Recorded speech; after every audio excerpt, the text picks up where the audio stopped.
قریب قریب سب سے چھوٹا وقت عصر ہے، اور اپریل اور مئی میں تقریباً 1.25 گھنٹے کچھ کم و بیش مختلف تاریخوں میں، اور آخر مئی و جون میں تقریباً 2 گھنٹہ کچھ کم و بیش مختلف تاریخوں میں،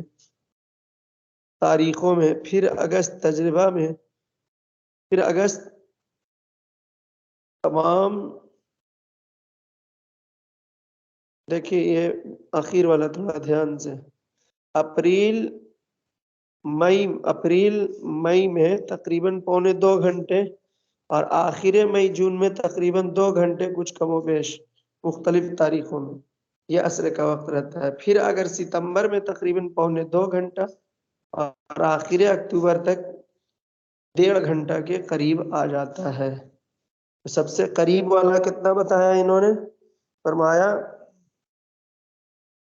کہ ان شہروں میں عصر کا وقت کم سے کم تقریباً 1.5 گھنٹہ ہوتا ہے، اور یہ زیادہ سے زیادہ 2 گھنٹہ کچھ کم و بیش جاڑوں میں، یعنی نومبر سے فروری کے تیسرے ہفتے تک تقریباً 3.25 مہینہ تقریباً 1.5 گھنٹہ رہتا ہے، اور یہ قریب سب سے چھوٹا عصر ہے۔ تو یعنی 1.5 گھنٹہ کا وقت عصر کا رہتا ہے ہر زمانے میں، ہر موسم میں۔ اس میں کچھ اور زیادہ بھی ہو جاتا ہے کبھی کبھی، لیکن 1.5 گھنٹہ بہرحال رہتا ہے ظہر کا وقت ختم ہونے کے بعد سے لے کر سورج غروب ہونے تک۔ تنبیہ، یہ جو وقت لکھا گیا ہے وہ مختلف شہروں اور مختلف تاریخوں کے لحاظ سے تو 4-6 منٹ کم و بیش بھی ہوگا۔ یہ ایک موٹا اندازہ کرنے کے لیے لکھ دیا ہے۔ جن صاحبوں کو ہر مقام اور ہر تاریخ کا صحیح وقت معلوم کرنا ہو وہ ہماری کتاب الاوقات ملاحظہ فرمائیں۔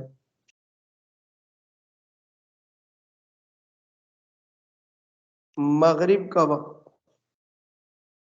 سورج ڈوبنے کے بعد سے شفق ہو جانے تک۔ شفق کس کو کہتے ہیں؟ شفق سے مراد وہ سفیدی ہے جو سرخی جانے کے بعد پچھم میں صبح صادق کی سفیدی یہاں ہونا چاہیے، سرخی جانے کے بعد یعنی سرخی ختم ہونے کے بعد، ٹھیک ہے۔ شفق سے مراد وہ سفیدی جو سرخی کے ختم ہونے کے بعد، غائب ہونے کے بعد، جانے کے بعد پچھم میں صبح صادق کی سفیدی کی طرح اتر اور دکھن پھیلی رہتی ہے۔ یہ وقت ان شہروں میں کم سے کم 1.25 گھنٹہ اور زیادہ سے زیادہ 1.5 گھنٹہ ہوتا ہے۔ پتہ چلا کہ مغرب کا وقت ہر زمانے میں، ہر موسم میں کم سے کم 1.25 گھنٹہ ضرور رہتا ہے۔ فائدہ، ہر روز جتنا وقت فجر کا ہوتا ہے اتنا ہی مغرب کا بھی ہوتا ہے۔ تو یہ ایک اور بات پتہ چلی کہ مغرب کا جتنا وقت جس دن ہے اتنا ہی وقت اس دن فجر کا بھی ہے، یعنی 1 گھنٹہ 19 منٹ اگر مغرب کا وقت ہے سورج غروب سے لے کر عشاء کا وقت شروع ہونے تک، تو اس دن فجر کا وقت بھی اتنا ہی ہوگا۔ عشاء کا وقت شفق کی سفیدی غائب ہونے کے بعد سے لے کر صبح صادق شروع ہونے تک۔ شفق کی سفیدی غائب ہونے کے بعد ایک لمبی پورب پچھم پھیلی ہوئی سفیدی بھی ہوتی ہے، اس کا کچھ اعتبار نہیں، وہ مثل صبح کاذب کے ہے۔ اس سے پہلے مغرب کا وقت ختم ہو جاتا ہے، اور اس کے ہوتے ہوئے بھی عشاء کا وقت ہو جاتا ہے۔ وتر کا وقت وہی ہے جو عشاء کا وقت ہے، البتہ عشاء کی نماز سے پہلے نہیں پڑھی جا سکتی کہ ان میں ترتیب فرض، اور اگر قصداً عشاء کی نماز پڑھنے سے پہلے وتر پڑھ لی تو وتر نہ ہوگی، عشاء کے بعد پھر پڑھنا ہوگا۔ ہاں اگر بھول کر وتر پڑھ لی یا بعد کو معلوم ہوا کہ میں عشاء کی نماز نہیں پڑھی اور وتر وضو کے ساتھ، تو وتر ہو گئی۔ اگر کوئی بھول کر وتر پڑھ لے اور بعد کو معلوم ہو کہ ارے میں نے تو وضو کیا نہیں تھا، عشاء کی نماز تو بغیر وضو کے پڑھی اور وتر کی نماز اس نے وضو کے ساتھ پڑھی، تو ایسی صورت میں اس کی وتر کی نماز ہو جائے گی اور عشاء کی فرض نماز سے پڑھنی پڑے گی۔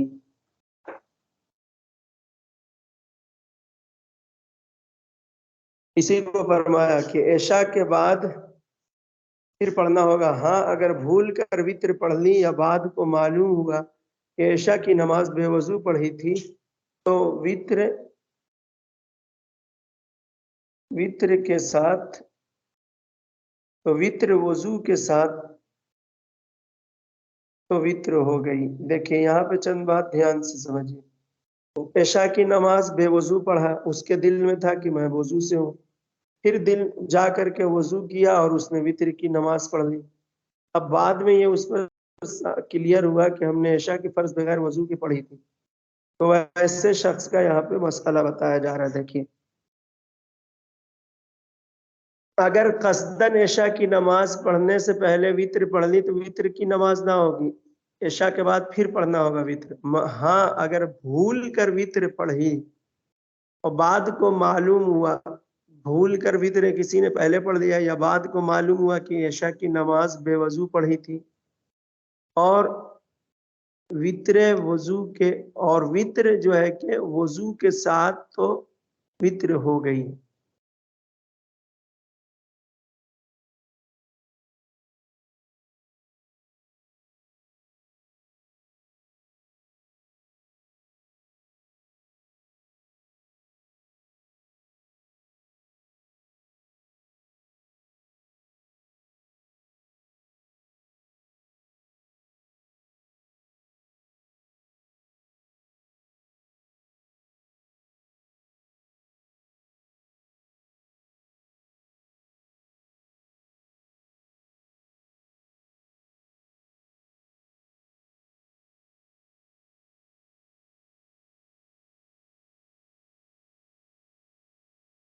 اس مسئلے کو دیکھ لیجئے آخر والا ٹکڑا۔ ہاں اگر بھول کر وتر پڑھ لی یا بعد کو معلوم ہوا کہ عشاء کی نماز بے وضو پڑھی تھی اور وتر کی نماز وضو کے ساتھ پڑھی تھی تو وتر کی نماز ہو گئی، اب صرف عشاء کی فرض دہرانے کی ضرورت ہے۔ مسئلہ نمبر 2، جس خطہ زمین میں جن چیزوں میں عشاء کا وقت آتا ہی نہیں، جس خطہ زمین میں جن دنوں عشاء کا وقت آتا ہی نہیں تو وہاں ان دنوں عشاء اور وتر کی قضا پڑھی جائے۔ یہاں تک یہ ہو گیا، اور نماز کے مستحب اوقات کیا ہے یہ رات میں انشاءاللہ سماعت کریں گے۔ السلام علیکم ورحمۃ اللہ تعالی وبرکاتہ۔